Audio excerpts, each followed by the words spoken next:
All right, boys and girls. So I got the young killer himself out in El Paso, Texas. The young 20-year-old Tristen Escobedo. He goes by TFades915 on Instagram. Now, Tristan's been working with us for like the last 2 years now. Tristen and I were talking. You joined the program when you were 18 years old, right? You were, I think it was, you said a couple months right before you graduated high school. We'd also been talking way before that. I think you actually tried to apply to work with us way before that as well, too, when you're only making $500. So at the time when you joined, you're making what, 5,500, I believe? Yes, sir.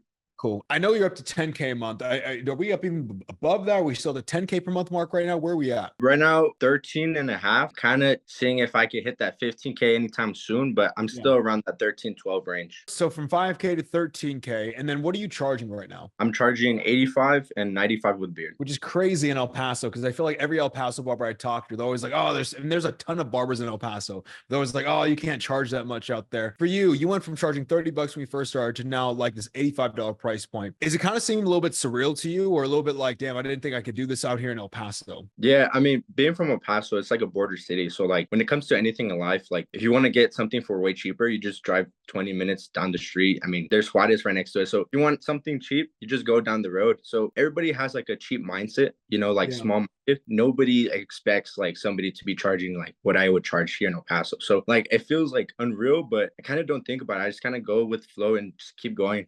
I guess for you, like you say, there's like a smaller town mindset and like a smaller town type of feel overall. I know there's a bunch of barbers like that as well too. Like that feel like they're stuck in that small town. Like what separates you? What have you done for yourself to kind of make sure that you don't succumb to like more small-minded thinking? Or like one thing I really recognize about you, man, is you're always living in the positives, the land of opportunity, what you can create, the opportunity you can create for yourself. Is that something you've always had, something you had to develop in yourself? Like, where does that come from? Honestly, it's just all mental. I mean, especially being in this program, the biggest thing I could really say is this program helped me break a lot of mental barriers that I had. I mean, growing up, like, you get a lot of things put in your head and like you feel like that's just normal, like growing up. So, especially here in El Paso, like my parents would just tell me, like, oh, like it's good to charge a certain amount, like this and this. It's cool to be there, it's comfortable, especially my friends, hearing their goals and stuff. It's just like, they strive to be good, but not great. It was just mainly breaking mental barriers that helped me get to the point where I'm at right now. If I didn't want to help myself, I was going to stay at the same place I was like 2 years ago. If you could think about like what were like the two or three main, like, I guess, mental barriers you had overall that you had to overcome? Like, honestly, before I joined the program, my main goal in barbering was to charge $50. Really? I think about that and I'm like,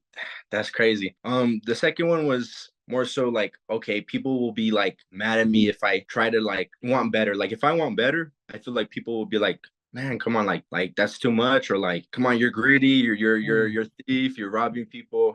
People think wanting better is bad for you. I guess for you, like, why did you think that nobody would pay you over $50? Like if you can kind of like reflect on it, like why did you have the internal belief? I remember the first shop I was at, everybody was charging anywhere from 20 to $30.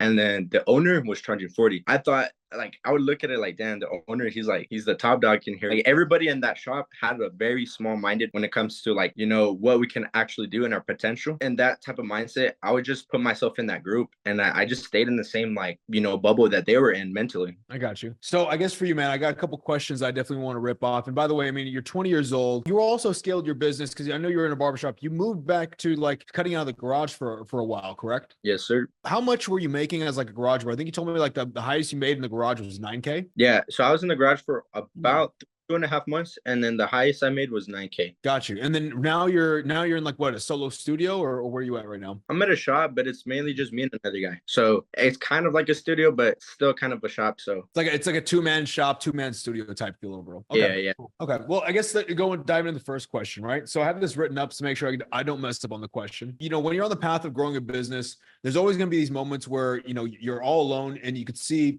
everything really start to align with itself, right? The wheels start clicking. You start seeing social media pop up. You start seeing new clients come in overall. And it's almost like the universe is like lining up in your favor. Like, can you tell us about the moment when everything started to like really just click for you? Like, what happened and really what was going through your head at that time? This is something like very personal to me. I remember it was March 2023. I was in the program for already about a year. And I remember one day, and obviously a lot of feelings built up over time, but I remember one day I was driving and I parked outside, I think, my girlfriend's house. I remember just like, I had a lot in my mind. And then basically I remember just breaking down, and I was just like, what am I doing? Like, everything had hit me like, do I really just want to become what the people around me are? Like, I just feel like that's not enough for me. Like, for them, it seemed like enough. A lot of friends that I was talking to, what they had at the time seemed like they were satisfied. And I'm like, I'm charging $30, grinding my ass off, working a lot, and I still don't seem satisfied. It seemed like there was more for me to reach than just staying at a certain place. So like I remember that day I was so like I was talking to myself so negative. I was like, oh, I'm this and this. I'm a failure. Like I can't. I'm a fuck up. Like I'm doing all these things wrong. Like I was super negative with myself. And I remember that day, like I just let it all out. Like I felt everything I needed to feel. I remember that day, that night, like it was like 2 a.m. I was like, okay, I don't want to feel this ever again in my life. And tomorrow I'm gonna like it's gonna be the first step into changing. Remember the whole month of April? That's when I showed up to every Q&A call, reviewed every Q&A call for the past 2 months, and was studying everything in the market, doing everything I could. And then I remember May 1st, that's when I started posting. And I've been posting every day since May 1st. And literally the first post, I got like 20K. And me never even reaching 10K views on a video. Second and third post hit over 500K. And ever since then, I just kept going. So I just always remember that moment in my car, like just breaking down and just having that talk with myself. I was like, dang, I knew I never wanted to feel that again. So that kind of drove me to keep on going. It was never really a motivation thing. It was more so don't want to feel this again. And that's what kept pushing me. And that's how everything kind of started and clicking for me. If it wasn't for that moment, that day, I don't know. I don't know where I've been right now. I think pain's always like a great motivator, right? Like some of my greatest like driving forces like have come from like some of my darkest or lowest moments I've been in. Cause like exactly what you said, they make you feel like, okay, I never want to feel like this feeling ever again. The worst of the feeling is honestly knowing that the only reason why you're feeling it is because of your lack of action or your lack of doing something overall. Cause then it's like, I can blame nobody else but myself. And the good thing about what you did overall was like you had just took accountability of like, you know what? I can change this, right? Did people around you start noticing that you're moving different from that moment? I'm sure, I mean, again, too, you changed a lot just in that one moment of reflection. Like people start noticing the change in you like quickly? Did it take a while? Like how was other people's reaction around you? It took a few months, just mainly because leading up to that point, I was doing things I really wasn't supposed to be doing and more so like wasting my time. So going from, I kind of went cold turkey on it. I know you said that's maybe not the best thing at certain times, but I just went completely cold turkey on it, shut off all the things I needed to shut off. And for example, hanging out with friends, doing pointless things, just wasting time. They kind of noticed it over time. I would say like over 2 to 3 months time span, they noticed like, okay, he's serious. Like he's locked in. Like he's not really like on the same stuff he used to be doing with us, like not that I was doing nothing crazy, but it was just more so I was just not using my time wisely at all. And they distanced themselves from me because they kept doing this stuff they were doing. They realized I was really like focused on everything I was doing. Yeah, and I think I mean, again, too, it's not like never hang out with friends, but like always align yourself with people who are like in alignment with what you want to build in life. And like, I mean, I don't know your friends at all. I mean, were they like aligned with what you wanted to get, or were they kind of like, again, to kind of like that mindset we're talking about, like they were kind of just complacent, happy with what they got? Yeah, I agree with you said, not to cut off friends completely, but most of them were the typical story you hear after high school. Oh, they're up to nothing. They're just losing it. The typical stuff. For example, like Diego, who's also in the program, I'm getting tight with him. I'm getting really close with him because we both have the same goals and ambitions, and we both see the same like end goal and the same vision. I can't relate to that with my typical friends. If they hear what I have to say, they'll be like, oh, that's nice. That's cool. That's about it. End of the day, people in your inner circle should be providing more and helping you get to the goal, not like, drifting you away from it or taking you away from it, but also adding to it, right? And if it's like, those are actually your goals, right? And the people that you're around that your friends are taking away from your goals, are those really your friends? Are those people you really want to hang out with?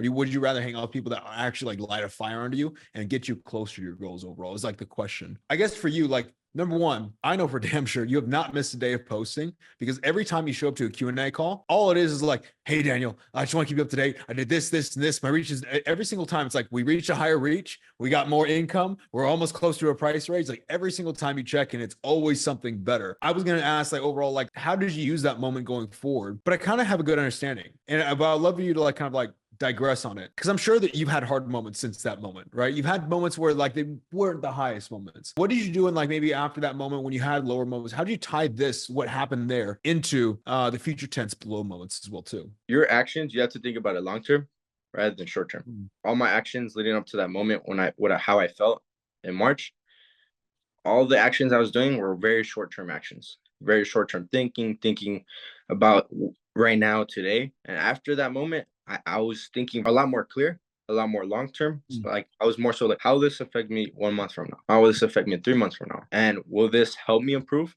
If not, it was a clear indication of what to keep in my life and what not to keep in my life and what to pursue. Can you give me some examples of like what some examples were of like those things like that you cut out and that you kept on doing? So growing up, I loved video games. That was one of the main things we'd be doing all the time. I kind of literally was always on the game every day, and I kind of just had to cut that off. And literally, that was one of the things that took most of my time. Another thing was going out to eat with friends. You know, that one, that's wasting money, and two, that's wasting time. Yeah. What would you play? Like what game would you play? What was your game? Me and my friends were the type to like just go see what's free on the App Store. We just we'd play every type of game, but mainly we would play this game called Rainbow Six Siege. Never heard of it. But I'm not yeah, a gamer either, so I'm probably the worst person to ask. What is it like a RPG game or what is it? yeah, it's a shitting game. I would never play like the Maddens or 2K. I wouldn't really be on that. I guess for you, man, like obviously like the social media and what we've worked with you on, I mean, it's scaled. Like you've gotten new clients in, like how many new clients you get in the last 30 days in your business, by the way? For this month, I have around right under 40. I mean, every barber right now, especially in El Paso, right, is posting on social media, trying to get results like you are. For you, how did you find like what makes your content different and use that to like kind of beat out everybody else? So this question kind of ties into just being myself. I was always scared of being myself, especially on camera. I was never used to being on camera. I mean, getting into the barber game, everything was just tutorial based, just showing like clips of hair cutting and stuff like that. So the consultations, one, that's what helped me scale my business. I hopped on it once it first started blowing up. Still to this day, I do consultations. Obviously, stuff has changed, but more so just being comfortable with being myself on camera. I'm big on humor. Outside of business, I love to troll and stuff like that. Yeah. I always felt scared being like myself like that on camera. And I always used to think like, oh man, like what is so and so gonna think? What is my family gonna think? What are those friends gonna think? I'd always thought I'd have to be like serious, you know, just more blunt, professional. But once I learned to be myself on camera, especially, that's when I loved doing what I was doing. And also a lot of results. And I would get a lot of people, new clients tell me like, hey, like I saw this in video. I thought it was really funny. And it kind of just added fire in me and motivated me more to be more myself. I guess for you, because obviously like people who are watching this probably also want to like scale up their content, also want to get better on social media, and probably are also a little bit like that same fear. I had fear posting on social media. I remember my first educational type of content for New Era Barbering. I was like super like, oh my God, what are people going to think? What did you do to kind of get over that for yourself? Like any practices, any habits, anything you would say in your head? Mainly being best friends with fear. That's the biggest thing I'd say. Honestly, even outside of barbering, just in life in general, being best friends with fear. I would realize that every time I'd run from fear, I would see myself in the same position, if not falling down. So being close with fear and facing fear, that's what helped me like overcome all these struggles and obstacles that I would kind of face in life, whether it's business or just something in general. You know, whenever there's fear, there's potential growth. What were you running away from? Were you just running away from the fact of like, oh, I don't want to like face what other people are going to say to me, or like what were the specific things? I know you talked about what people would say. Is there anything else on that as well? So for example, there's another one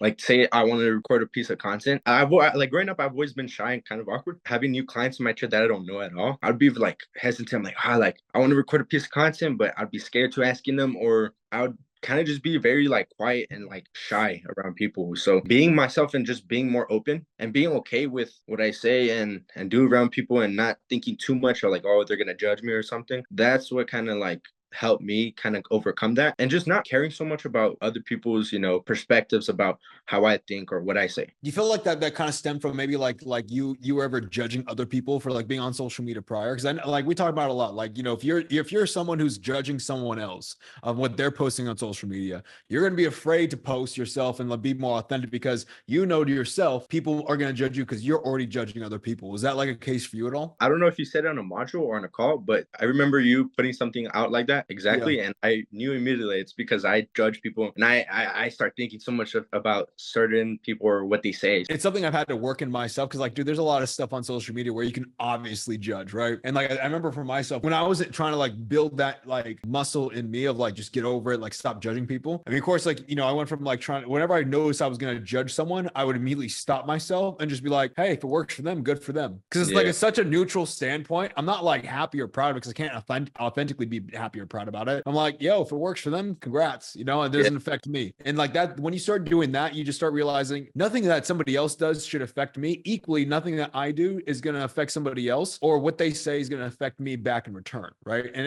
if as long as you're living in your truth, the only one that you're hurting by not living your truth is yourself. right? Because you're putting up a fake image, you're putting up a fake persona, and you're living your life through a mask damn near, which is no fun. I don't think anybody wants to like start that persona up at all. So like, I think it's huge for you to at least do that. You know, looking back, what is one piece of advice you wish you had received earlier in your career? I would say more so showing up, not being afraid to show up, Hmm. and having the courage to show up. That's the biggest thing. Like for example, the first year in the program, I would rarely show up to the Q&As. Honestly, it was a lot. Like it kind of ties in with what I've said previously. It was a lot of because I felt like scared to kind of speak up. I Sure. felt a lot of emotions, kind of putting my face on camera and this and that. So it was mainly showing up. And once I realized like I can't let my emotions control my actions. Once I put the emotion side of it to the side and just like focused on the actions, that's when stuff really started improving. And that's one of the biggest pieces of advice I'd give to somebody or myself if I were to start again. Just show up. How do you think that would have changed your path, like overall change, maybe like your results you're getting right now if you had done that earlier? It would have changed a lot because I mean at the time when I did join,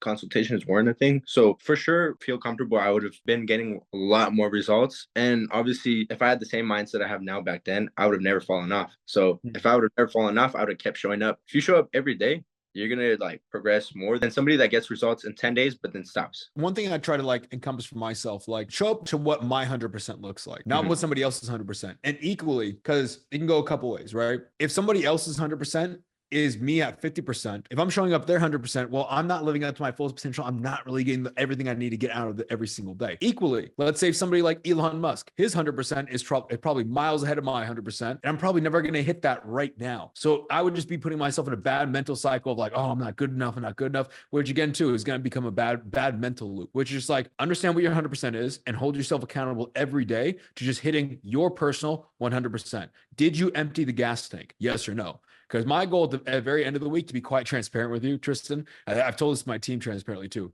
My goal, because I take Fridays, Saturdays off. Every Friday, Saturday, I'll have like a, of course, I'll wake up, I'll have like a string of like, energy. After that string of energy is gone, I should be like wanting just to lay on this couch, stare at the ceiling in silence and do nothing because I emptied the tank that week. If I do that, if I feel like that every week, I know I did my job. Like I didn't leave anything on the table. And that's always my goal, right? As long as I leave nothing on the table, empty it all every single week, it's something I've always said, like in due time, like I'll get to where I need to go to, right? If I don't do that, I might not ever reach that thing, right? I guess for you, Tristen, like, look, I know there's a lot of barbers in El Paso, and I know there's a lot of people who also probably look up to you in El Paso. What would your message be to all those El Paso barbers who see your success, who see what you're doing, who are inspired by what you're doing, but might be a little bit fearful of themselves or fearful of like taking action themselves? If you don't live in fear, there's going to be no progress. You got to attach yourself to fear. You kind of like show yourself you're capable of doing things.